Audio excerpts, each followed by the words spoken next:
I have a family heirloom from my mom. She passed away, unfortunately, and this necklace means the world to me. So can you guys imagine how upset I was when I found out that my dad already is moving on to another girl, my stepmom to be, and she's moving into the house, and not only that, he's giving her the necklace of the mom that I lost in a car accident. I am going to lose my mind, and I won't let it happen. Losing my mother, it was tough on both me and my dad. Instead of bringing us closer so that we could support one another, it only decreased the rift between us. Now, several years later, we hate each other's guts. The only reason that my father keeps me in this house is because my mom's dying wish was for him to take care of me. I'm working, but still, interning, so I'm not making enough money to live on my own. As soon as I do, I'm moving out. Now that he has a wife, things have just gotten worse. His wife, Ellen, is the pretentiousest person ever, and I don't think that she is who she says she is.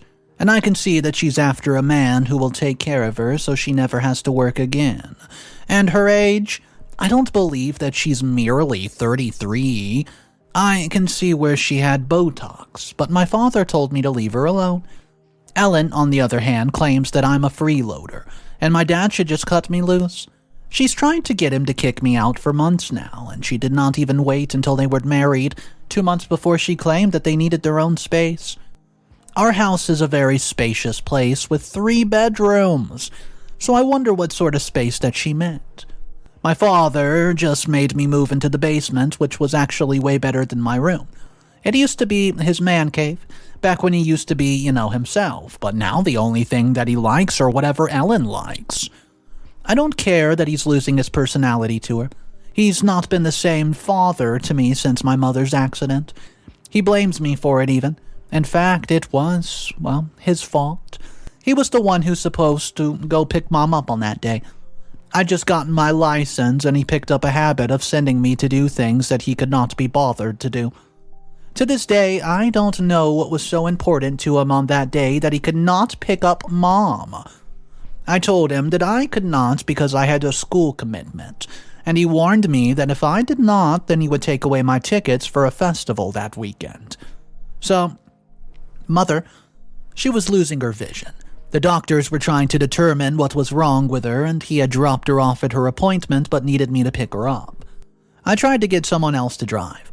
To be honest, I did not get much sleep that night before because of a new web series that I was watching, but I found no one to make the drive, so I decided to just drink some water and go on my way. On my way back, I was slow and fell asleep at the wheel. It was hard for me to stay awake, and it did not help that there was a rogue driver right there on the road. Somebody switched lanes unexpectedly, and I could not slow down in time. The last thing I remember was the very loud sound of my mother screaming in the background. I could hear our favorite song. I woke up in the hospital 2 days later, and my mom had been the first one to wake up. I seemed to have the worst injuries, and they were not sure that I was going to make it. However, my mom worsened and she passed away. There was nothing that they could do to save her, and I remember my father coming to tell me that she was no more. He asked me why I did not tell him that I was high. I asked what he meant by that, and he said that Mom told him that I've been complaining of fatigue. I told him that I was not high. I was just very exhausted because the night before I didn't really sleep. He then exploded on me, telling me that my being irresponsible was the reason that my mother died. Well, I blamed him for it. He should have picked her up or made arrangements with a more skilled driver than me. I told him many times that I could not make the drive, but he kept on insisting that my mother was no longer there. I hated him at the moment for not taking responsibility for his actions and blaming me. My hate for him grew day after day, and we could not stand each other, but we were forced to live in the same house. Every time that he could, he would bring up the fact that I was behind the wheel when Mother died. At first, that did not do well for my mental health. I blamed myself and soon fell into a deep depression. My marks, they started to slip, and I was at risk of failing my semester, and finally the school counselor had to step in and get to the bottom of it. She had to talk with him about the way that his words were affecting me. And for a while, he did stop. After a while, I decided to ignore him, just counting the days till I could leave his house. About 2 years ago, he met a woman who he ended up marrying. Their wedding anniversary was just a couple days ago. Guess what this man did? He gave my mother's most precious and expensive necklace to her as an anniversary gift. I was horrified that he would dishonor my mom's memory like that. The necklace is worth more than $200,000. I mean, it's a legit family heirloom. How could he give it to a stranger who was not even half the woman that Mom was? I was counting on wearing that necklace on my wedding day just to honor my mom. So, I decided to call my Nana and tell her about this. This was the ultimate betrayal, and I was not going to forgive this man ever again. Forget about me calling him father. He was just some guy that my mother made the mistake of having a child with. He was so in love with that fake woman and trying to erase every memory of Mom. He claimed to love my mom, but what the hell was this? He was disrespecting her memory and would not have it. You best believe that I had some choice words with him after he did this. So I told him that he had no right to do it and I was going to report him to Nana. My Nana got back to me and told me that I needed to heal. It was just a necklace and she would give me an even prettier one. But it was not just a necklace.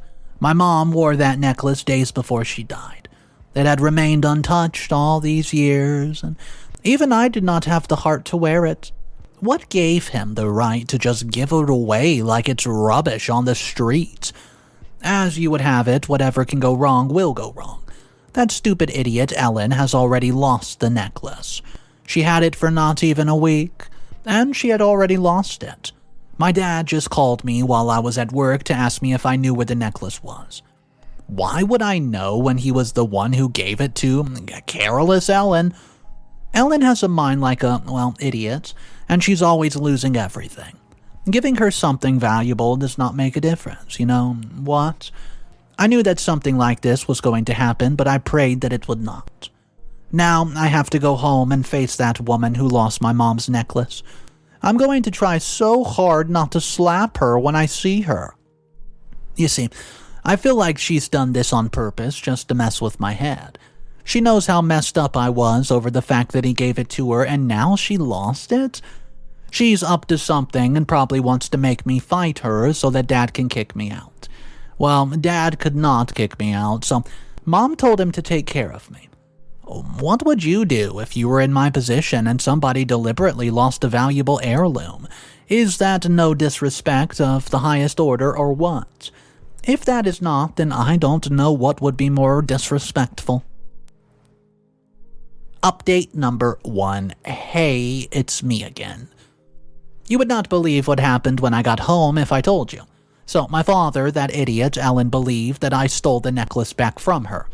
Now, why would I do that? Sure, I do hate Ellen, but I would not steal.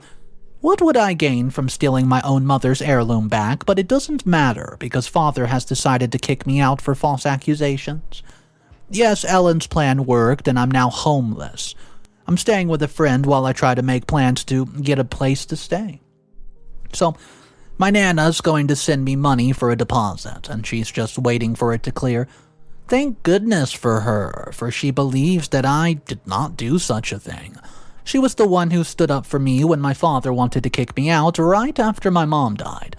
She said that my mom wanted him to take care of me. If he kicked me out, then he would be dishonoring her last wishes. She tried to talk him out of kicking me out this time, but he had enough of me. As soon as I entered the house, he told me to pack my bags and get the heck out of here. Well, I told him that I'm not leaving, and if anybody has to leave, it's careless Ellen, who, by the way, are we forgetting, lost a family heirloom. He then told me to stop acting stupid and produce that necklace, and everyone knew that I did not want Ellen to have it.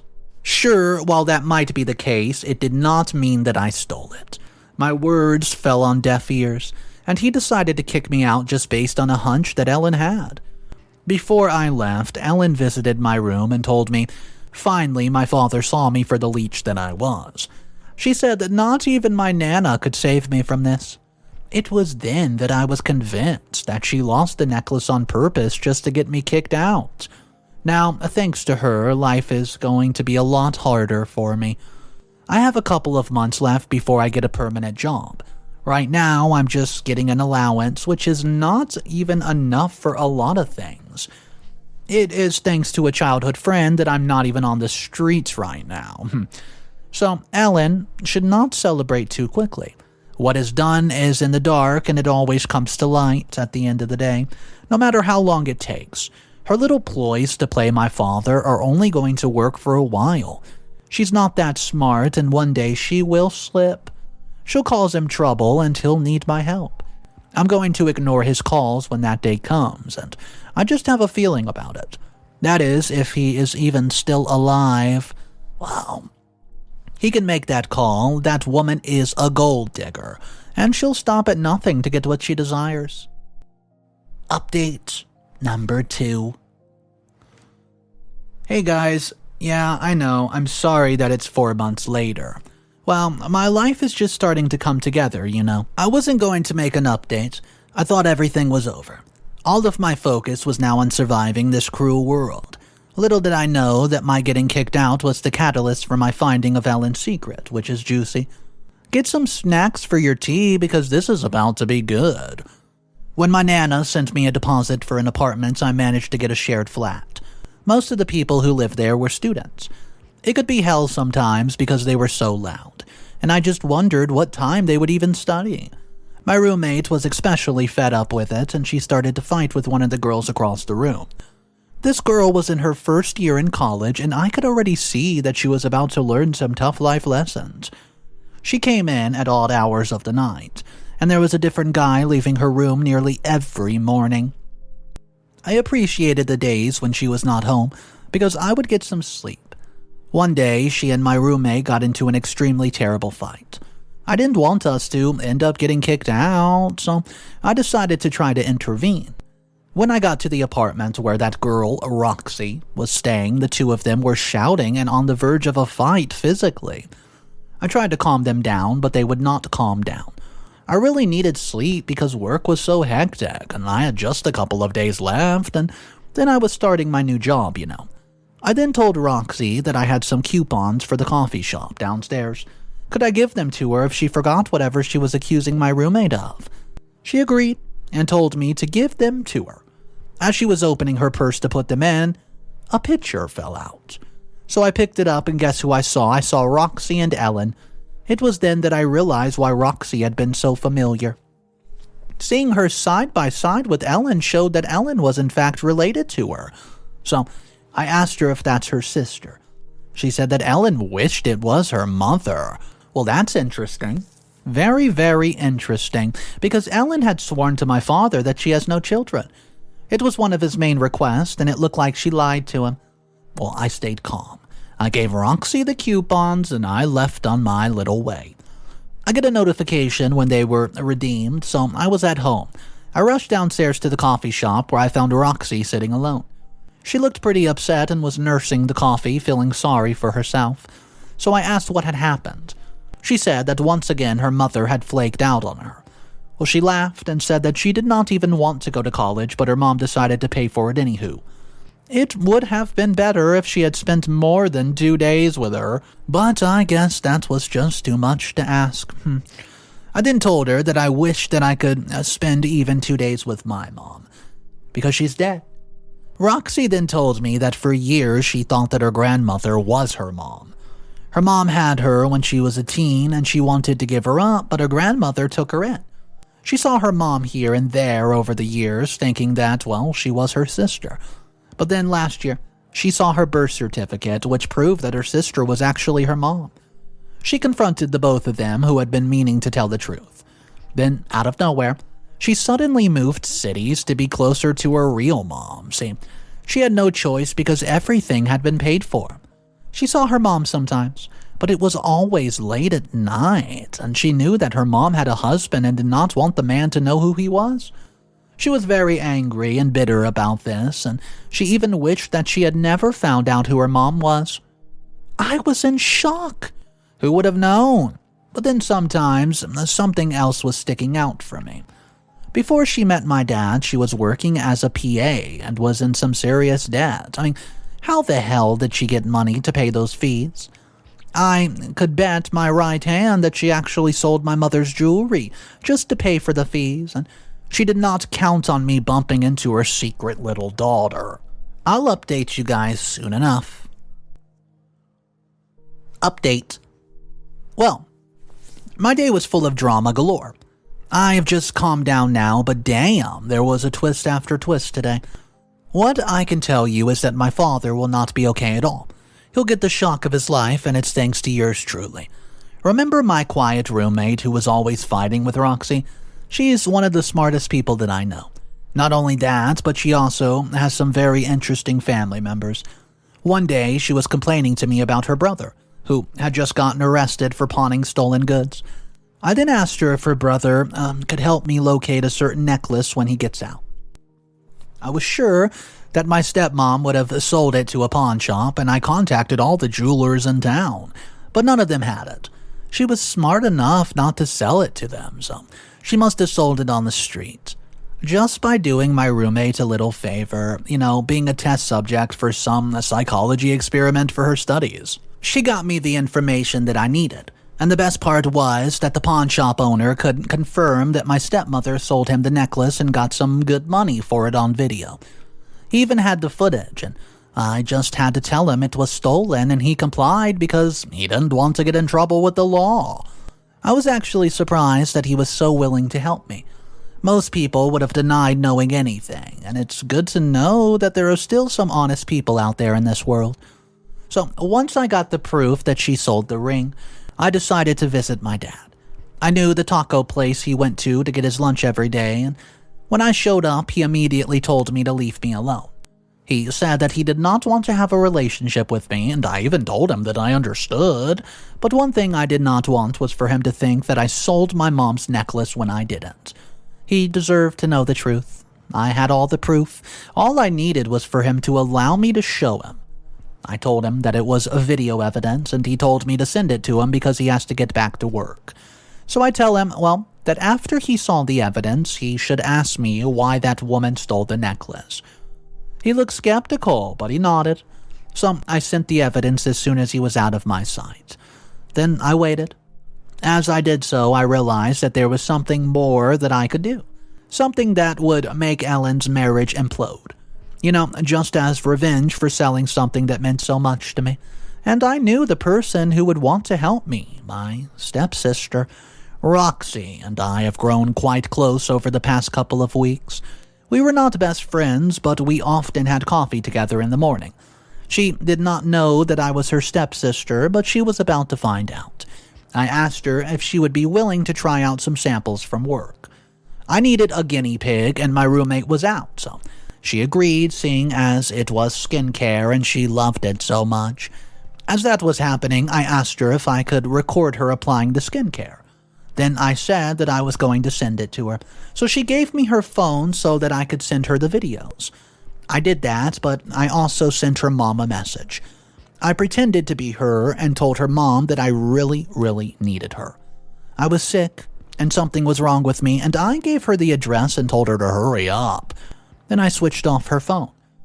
Well, she should be here in about 10 minutes. Right now, Roxy's getting ready to go on a date and has not once thought to even check her phone. Update. Hey, I know you're all on the edge of your seats wondering what the heck happened. Well, I'm not so cruel that I would leave you on a cliffhanger. Let me tell you what happened in detail. My father saw the footage and rushed home to look for my stepmom.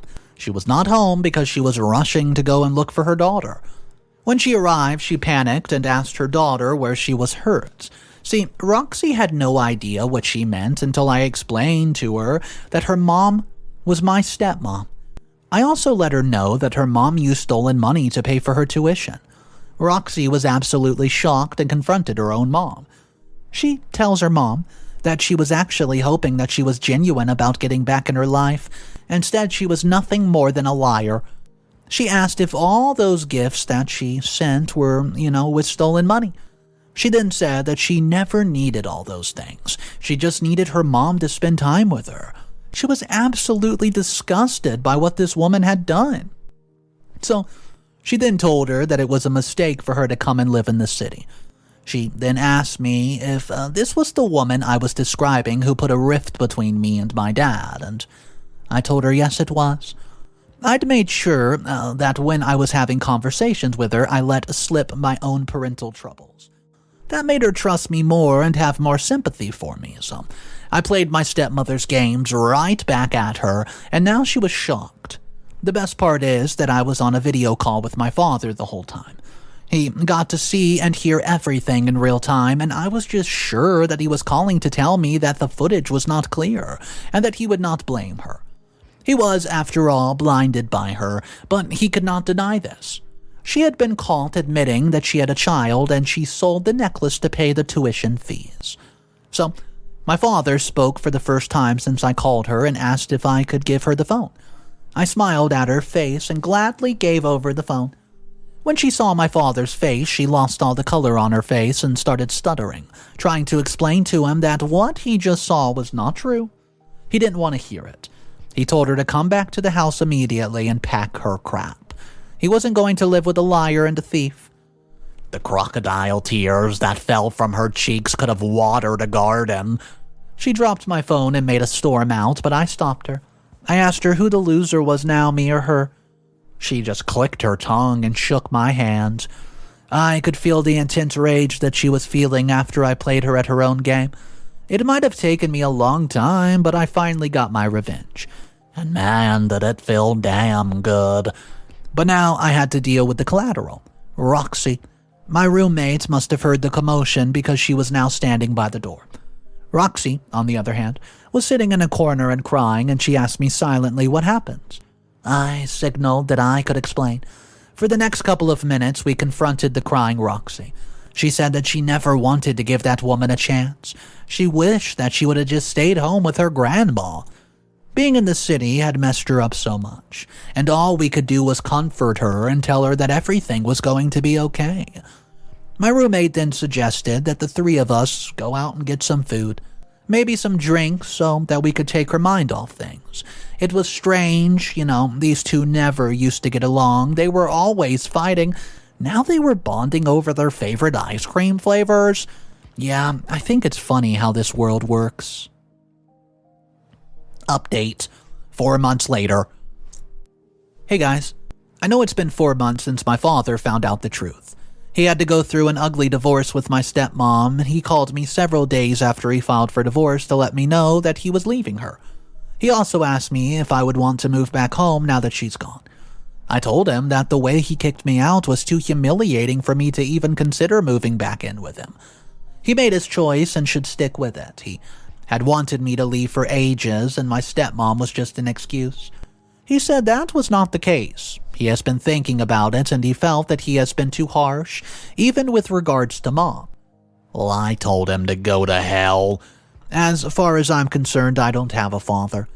He had the responsibility of taking care of me, but he broke that promise to my mom.